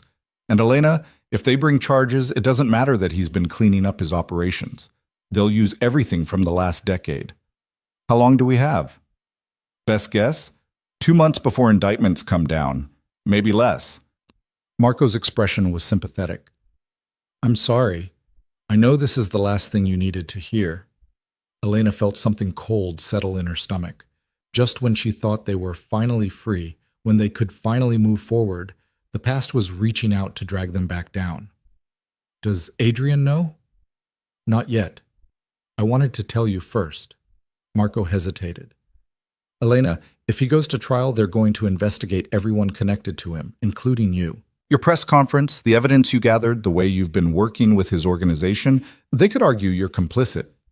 "Let them argue." Elena's voice was hard. "I haven't done anything illegal." "You hacked Olivia's phone. You worked with someone you knew was a crime boss. I survived," Elena cut him off. "And if that's a crime, then I guess I'm guilty."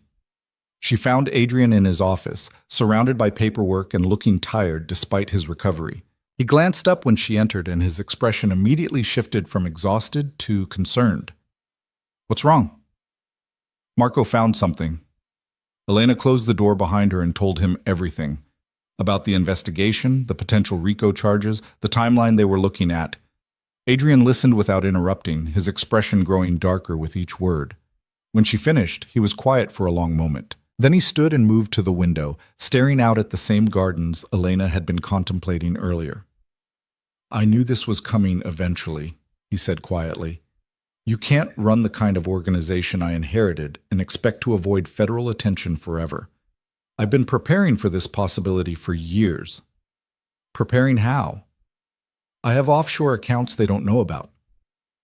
Properties in countries without extradition treaties. Contingency plans for everything from house arrest to life in prison." Adrian turned to face her. "But there's one thing I didn't plan for." "What's that?" "You." He crossed the room to stand in front of her. "If I run, if I disappear to avoid prosecution, I lose you. But if I stay and fight, I risk dragging you down with me. So I need you to tell me what you want me to do." Elena stared at him, stunned. "You're asking me to choose your future?" I'm asking you to choose our future. Adrian took her hands, his grip warm and steady. Because that's what this is, Elena. A choice about whether we have a future together, or whether I disappear and let you build a life without this hanging over your head. That's not fair. You can't put that decision on me. Why not? Everything I've done for the last month has been trying to become someone worthy of you. Cleaning up my operations, investing in legitimate businesses, starting the foundation. All of it was about building a life we could share without you having to compromise who you are. His voice was rough with emotion. But if staying means you get caught in the crossfire of a federal investigation, then maybe the right thing to do is walk away. And spend the rest of your life in exile, looking over your shoulder, never coming home? Elena shook her head. That's not a life, Adrian. That's just a different kind of prison. Then what do you suggest? Elena thought about everything they'd been through, the lies and betrayals, the pain and the violence, the slow, painful process of learning to trust again. And she realized that she'd been so focused on protecting herself from hurt that she'd forgotten what it meant to actually fight for something. We fight, she said firmly. We get the best lawyers money can buy. We cooperate with investigators on everything that doesn't incriminate you. We show them that you're changing, that you're not the same person who built that empire. She stepped closer. And we do it together. No more running, no more hiding. We stand and face it. Elena, if this goes wrong, then it goes wrong. But at least we'll go down fighting. She cupped his face in her hands. I'm tired of being afraid, Adrian. Tired of protecting myself from pain by refusing to feel anything. Maybe Marco was right. Maybe I have changed into someone I don't recognize. But maybe that's not entirely a bad thing, because the old Elena would never have had the courage to do this. Do what? Instead of answering, Elena pulled him down and kissed him. It wasn't like the brutal kiss at their wedding, all anger and possession and hurt. This was something different, tender and desperate and full of all the things they'd been too afraid to say. Adrian made a sound low in his throat and pulled her closer, careful of his healing injuries but unable to maintain any distance between them. When they finally broke apart, both breathing hard, Adrian pressed his forehead to hers. Does this mean you're saying yes to dinner? He asked, voice rough. Elena laughed, surprising herself. It means I'm saying yes to trying, to seeing if what we have is real or just the aftermath of trauma. She pulled back slightly to meet his eyes. But Adrian, I need you to understand something. I'm not the girl you fell in love with 3 years ago. I can't be soft and trusting and willing to sacrifice everything for love anymore. That girl died in the fire, just as surely as your family did. I know. Adrian's thumb traced her cheekbone. And I'm not the man who let fear and hatred turn him into a monster. We're both different now. Harder, more careful with our trust. But maybe that's okay. Maybe we can build something new from the pieces of who we used to be. And if we can't, then at least we'll know we tried. It wasn't a guarantee. Wasn't a happy ending wrapped up in a bow. But it was honest.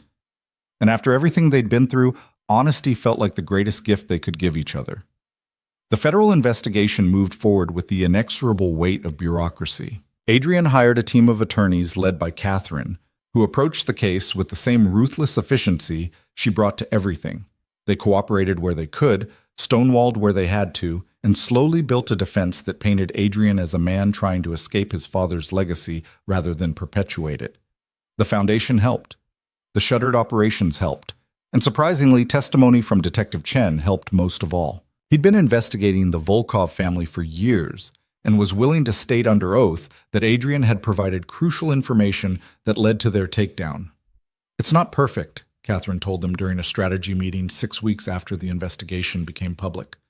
They still have evidence of money laundering from 3 years ago. Wire fraud. Conspiracy charges related to operations your father ran. But with the cooperation you've provided and the changes you've made, I think we can negotiate a plea deal that doesn't involve prison time. What kind of deal? Elena asked from her position beside Adrian. Probation, heavy fines, possibly house arrest, and full cooperation with ongoing investigations into other criminal organizations. Catherine looked at Adrian. You'd essentially be helping the feds dismantle the entire structure your family built. Every connection, every operation, every dirty secret. Are you willing to do that? Adrian didn't hesitate. Yes, The relief Elena felt was almost overwhelming. Not prison, not exile, just consequences they could actually survive. There's one more thing, Catherine continued. They want Elena's testimony about the Volkov conspiracy and Olivia's crimes. Her cooperation could strengthen the case against everyone involved and show that you've both been working to expose corruption rather than perpetuate it. I'll do it, Elena said immediately. Over the next 2 months, Elena gave deposition after deposition, testimony that helped prosecutors build cases against not just Olivia and the Volkovs, but a dozen other criminals who'd been operating in the city's shadows. It was exhausting, draining, forcing her to relive the worst moments of the last 3 years over and over. But Adrian was there for every session, waiting outside with coffee and quiet support. And gradually, Elena began to understand that this was what partnership looked like. Not grand gestures or dramatic rescues, but showing up for the hard, boring, painful parts, and refusing to let the other person face them alone. Olivia's trial came first, and it was exactly as brutal as Elena expected. Her stepsister's defense team tried everything, claiming the evidence was fabricated, that Elena was seeking revenge, that Olivia had been manipulated by the Volkovs into actions she never would have taken on her own. But the evidence was overwhelming. The testimony was damning. And when the jury returned after just 4 hours of deliberation, with guilty verdicts on all counts, Elena felt something finally let go in her chest. Olivia was sentenced to life in prison without the possibility of parole. As she was led away, she turned to look at Elena one last time. "I hope it was worth it," she said, voice empty of everything except exhaustion. "Destroying me. Was it worth becoming just like me?" Elena met her stepsister's eyes and answered honestly. "I don't know yet. Ask me in 10 years. Viktor Volkov's sentencing came a week later. Life in prison. Dmitry avoided prosecution but lost everything else. His organization, his reputation, his sons. He died 6 months later of a heart attack, alone in a nursing home, and Elena felt nothing when she heard the news. Adrian's plea deal was finalized in early autumn. 5 years probation, 10 million in fines, and complete cooperation with federal investigations. No jail time, no ankle monitor. Just regular check-ins with a probation officer and the knowledge that one misstep would send him to prison. It felt like a victory, even though it meant dismantling everything his family had built. The Moretti estate was sold to pay the fines and settle lawsuits from the families of those who had died in the fire 3 years ago. Adrian and Elena moved to a penthouse in the city, something smaller and cleaner, and not weighed down by history. Marco moved into a place nearby, finishing his degree online while helping Elena establish the foundation. Natalie took a position as the foundation's chief technology officer, building databases and security systems to protect the victims they served. Catherine joined their board of directors, lending her expertise to navigate the legal complexities of their work. And slowly, carefully, Elena and Adrian built something new. It wasn't perfect. They fought sometimes, old wounds resurfacing when stress ran high. There were days when Elena wondered if they were making a mistake. Days when the weight of everything they'd been through felt too heavy to carry. But there were also mornings when she woke up beside Adrian and felt something like peace. Afternoons spent working on the foundation together, helping people who'd been where they were. Evenings talking about the future instead of being trapped in the past. On their first anniversary, 1 year since that horrible wedding that had started everything, Adrian took Elena to the beach house where they'd spent their first summer together, back when they were young and in love and everything seemed possible. "I can't believe you still own this place," Elena said, stepping onto the deck that overlooked the ocean. "I thought you would have sold it years ago." "I tried." Adrian came up behind her, wrapping his arms around her waist. "Multiple times, but I could never go through with it. Too many memories." "Good memories or bad?" "Both." He pressed a kiss to her temple. "The summer we spent here was the happiest of my life. But after the fire, coming here just reminded me of everything I'd lost, including you." Elena leaned back against him, watching waves crash against the shore. "We've been through so much to get back to this point. Sometimes I still can't believe we made it." "Do you regret it? Staying, fighting for us instead of taking the clean break I offered?" Elena turned in his arms to face him. "There are things I regret. Ways I handled situations. Things I said in anger that I can't take back. But staying, fighting for us, That's not one of them. Even though we're not the people we were when we first fell in love? Especially because we're not those people anymore. Elena cupped his face, thumbs brushing across his cheekbones. The old us wouldn't have survived what we've been through.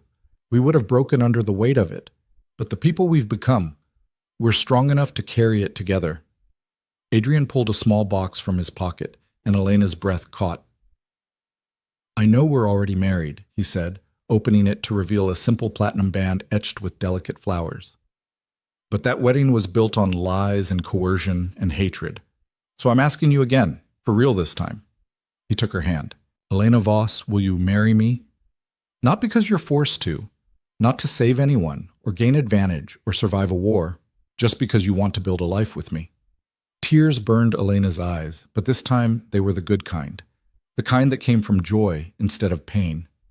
Yes, she whispered. Yes, I'll marry you. Adrian slipped the ring onto her finger beside the wedding band she'd never taken off, and then he kissed her with a tenderness that made her heart ache in the best possible way. They were married again 6 weeks later in a small ceremony on that same beach, with just Marco, Natalie, Catherine, and Marcus in attendance. No press, no society guests, no elaborate production, just two people choosing each other in front of the ocean and the sunset and the few people who'd helped them survive. Elena wore a simple white dress that caught the ocean breeze, her hair loose around her shoulders. Adrian wore a dark suit with no tie, looking more relaxed than she'd ever seen him. When the officiant asked if they took each other to love and cherish, they both said yes without hesitation. And when Adrian kissed his bride, it tasted like promises and second chances and all the tomorrows they'd fought so hard to have. The reception was lobster and champagne on the beach, laughter and stories, and the easy warmth of people who'd been through hell together and come out the other side. As the sun set and stars began to appear overhead, Elena found herself watching the people she loved most and feeling something she hadn't felt in years. Hope. What are you thinking about? Adrian asked, coming up beside her with 2 glasses of champagne. How different this is from the first wedding.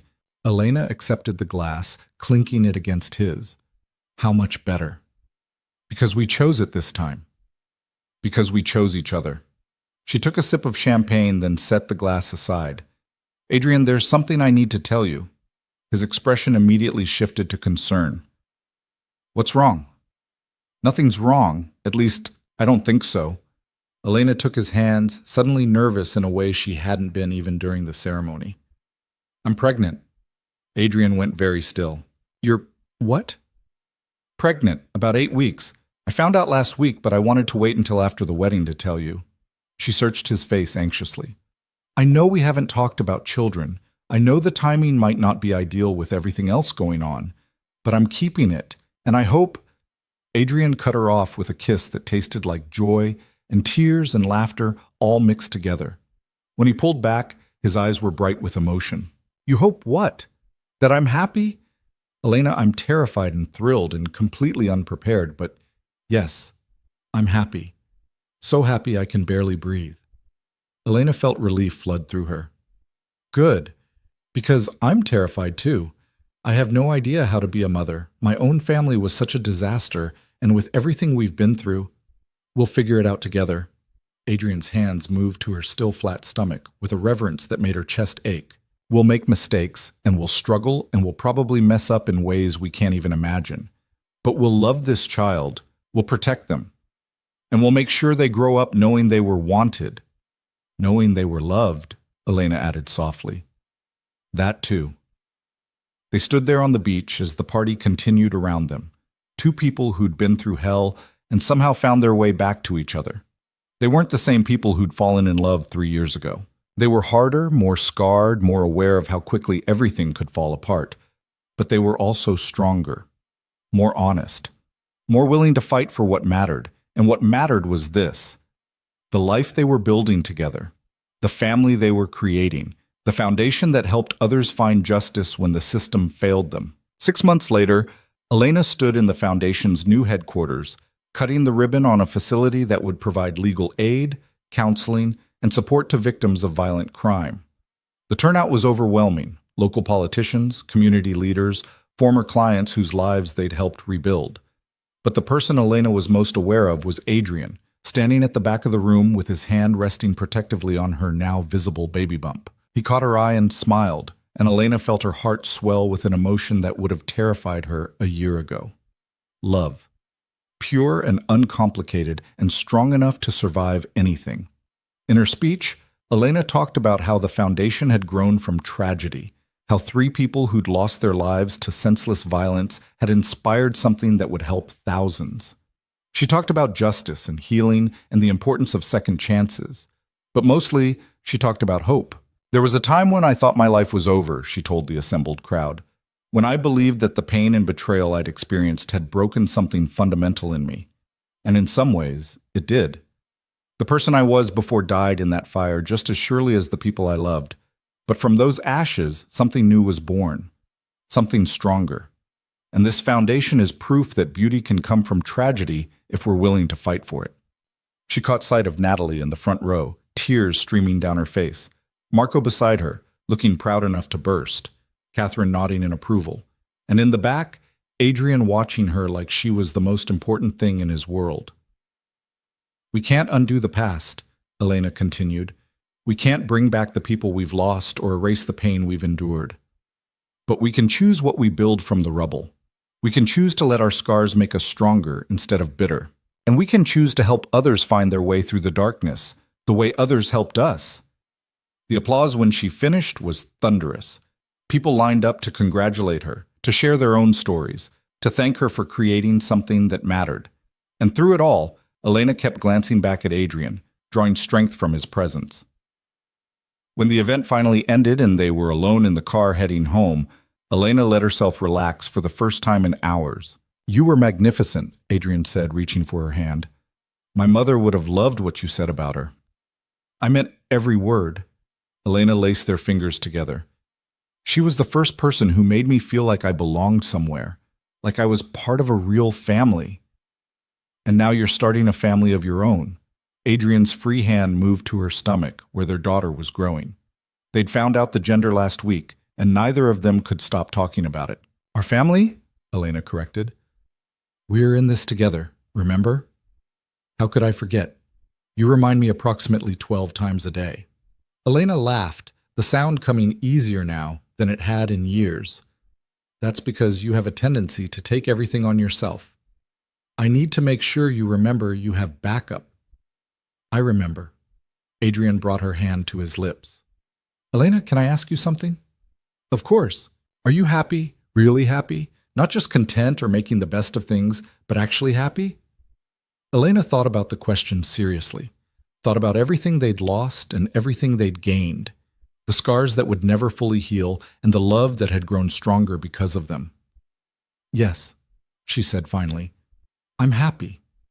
Not in the way I imagined when I was young and naive and thought happiness meant perfect, but in a real way, a earned way. The kind of happiness that comes from surviving something terrible and choosing to build something beautiful anyway. That's all I needed to hear. Their daughter was born on a spring morning, arriving 3 weeks early, and with enough lung power to wake the entire hospital floor. They named her Sophia Marie Moretti, after Adrian's mother and Elena's own middle name. She had her father's dark hair and her mother's stubborn determination, making her opinions known from day one. Holding her daughter for the first time, Elena felt something shift in her chest. All the fear and pain and trauma of the last few years faded into background noise. Because this tiny, perfect human was the future, proof that they could create something good from all the destruction. She's beautiful, Adrian whispered, carefully touching Sophia's tiny hand with one finger. She looks like you. She looks like herself. Elena couldn't take her eyes off her daughter's face. She's her own person, and we're going to make sure she grows up knowing she can be whoever she wants to be. Strong like her mother, kind like her father. I'm not, Adrian started. You are. Elena looked up at him. You're the man who risked his life to save me, who changed his entire organization to build a better future, who's been nothing but patient and supportive through every panic attack and nightmare and moment of doubt I've had. That's kindness, Adrian, real kindness, the kind that matters. Sophia made a small sound and they both turned their attention back to her. She was perfect, absolutely perfect, and terrifying in the way that all new life was terrifying, because she represented everything they could lose, but also everything they'd gained. Marco visited that afternoon, bringing flowers and looking uncomfortable in the way only a 24-year-old bachelor could in a maternity ward. "She's so small," he said, staring at his niece with something close to awe. "How is something that small even possible?" "Wait until you hold her," Elena said, carefully transferring Sophia to her brother's arms. "Then she feels even smaller." Marco settled into the chair beside the bed, cradling his niece with exaggerated care. "Hey there, Sophia. I'm your Uncle Marco. I'm going to teach you all the things your parents won't approve of, like how to hack computer systems and pick locks." "You absolutely are not," Elena said, but she was smiling. "Okay, fine. I'll wait until she's at least 5. Marco grinned down at Sophia. "But I will teach her how to protect herself, how to be strong and smart and never let anyone make her feel less than she is." "That," Adrian said quietly, "I absolutely approve of." Natalie arrived later with Catherine, both of them cooing over the baby and bringing enough gifts to stock a small toy store. They stayed for an hour, filling the room with laughter and warmth and the easy comfort of people who'd become family. Not through blood, but through choice. After they left and Sophia was sleeping in her bassinet, Elena lay in the hospital bed with Adrian curled up beside her in the small space, both of them watching their daughter breathe.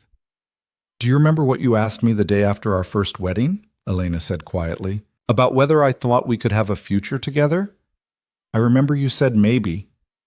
I'm changing my answer." Elena turned to look at him. "This is our future, right here, this moment, this life we're building. And it's better than anything I could have imagined when I was standing at that altar feeling like my world was ending." "Because it was ending," Adrian said. "The old world, the one built on lies and betrayal and fear. That world had to end so this one could begin." "Do you think it's really over? All of it? Or is this just the calm before another storm?" Adrian was quiet for a moment, thinking.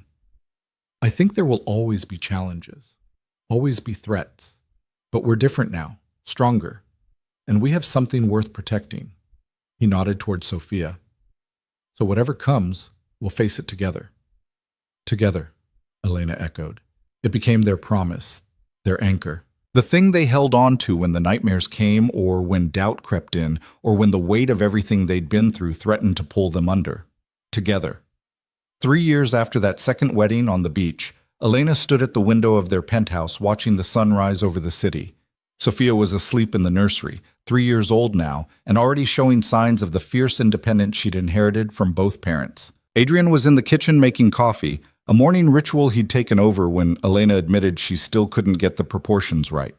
The foundation had grown beyond anything they'd imagined. They'd helped over 5,000 victims of violent crime navigate the legal system, provided housing and counseling to hundreds more, and successfully lobbied for legislative changes that made it easier for victims to access justice. Olivia was still in prison and would be for the rest of her life. Richard Voss had died 6 months ago, leaving everything to charity rather than to either of his daughters.